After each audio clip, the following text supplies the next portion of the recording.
Aussi attendu qu'un nouveau repreneur au Nîmes Olympique, les Galeries Lafayette s'installent à Nîmes en octobre prochain. Au deuxième étage de la coupole, le chantier bat son plein pour transformer les lieux en un espace de vente de 3000 m². Tout sera prêt dans les temps, de quoi ravir les représentants des Galeries Lafayette. C'est l'apothéose d'ouvrir un magasin, de partir de zéro, feuille blanche, à arriver le 1er octobre, un beau magasin avec une nouvelle génération de mobilier, voilà, de la signalétique, un nouveau concept de magasin, donc tout nouveau sur un plateau. C'est important, c'est un magasin qui va être sur un plateau, donc oui, c'est une grande joie pour nous, pour toutes les équipes en fait. Vous avez vu, il y a beaucoup de monde qui travaille sur le projet et on est vraiment ravis d'ouvrir ce magasin sur Nîmes. Pour accueillir ces grands magasins, la Socri Limited, propriétaire du centre commercial nîmois, a investi plus de 9 millions d'euros dans des travaux de rénovation, notamment pour la pose des 2 escalators monumentaux de 20 mètres de long et 7,5 mètres de haut. En cours de finalisation, un chantier délicat qui empiète sur les halles de Nîmes, de quoi créer quelques nuisances pour les étaliers.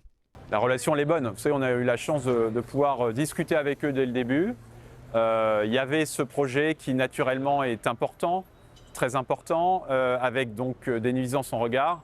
Je voudrais les remercier, tous ces étaliers, parce qu'ils font preuve de beaucoup de patience. Je pense qu'ils ont aussi compris l'intérêt, et ils le disent, de l'arrivée de ce grand magasin qui sera juste au-dessus des halles. Et il y a une vraie complémentarité entre les halles et les Galeries Lafayette. Des halles qui vont aussi bénéficier d'une entrée plus moderne avec une vitrine monumentale de 120 m², visible depuis la rue Général-Perrier. Avec les Galeries Lafayette, ce sont 50 emplois qui sont créés. Il est d'ailleurs possible de postuler en se rendant directement à la coupole. 150 nouvelles marques haut de gamme vont débarquer en cœur de ville. 8 univers seront proposés, mode homme, femme, lingerie, chaussures, maroquinerie, accessoires, parfumerie et bijouterie. Les noms des marques seront connus à la fin du mois.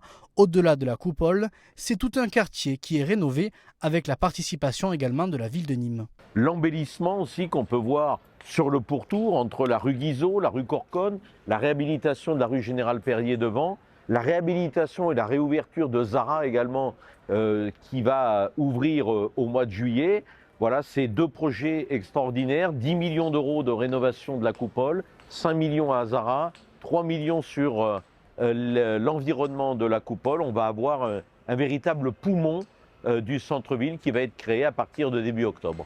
Un investissement important pour redynamiser le centre-ville qui souffre depuis des années de la concurrence des centres commerciaux en périphérie. Dans l'Écusson, le nombre de commerces vacants a baissé de 4% depuis 2020. L'arrivée des Galeries Lafayette est forcément vue d'un bon œil par la municipalité. Et je pense que l'arrivée des Galeries Lafayette également au centre-ville va nous amener également d'autres enseignes. En tout cas, je sais qu'il y a un travail important et intéressant qui est en train de se mener de manière à renforcer l'offre commerciale sur le centre-ville de Nîmes. C'est ce que souhaite aussi la Socri Limited pour attirer de nouvelles enseignes afin d'occuper à terme les 5 ou 6 cellules encore vacantes à la coupole.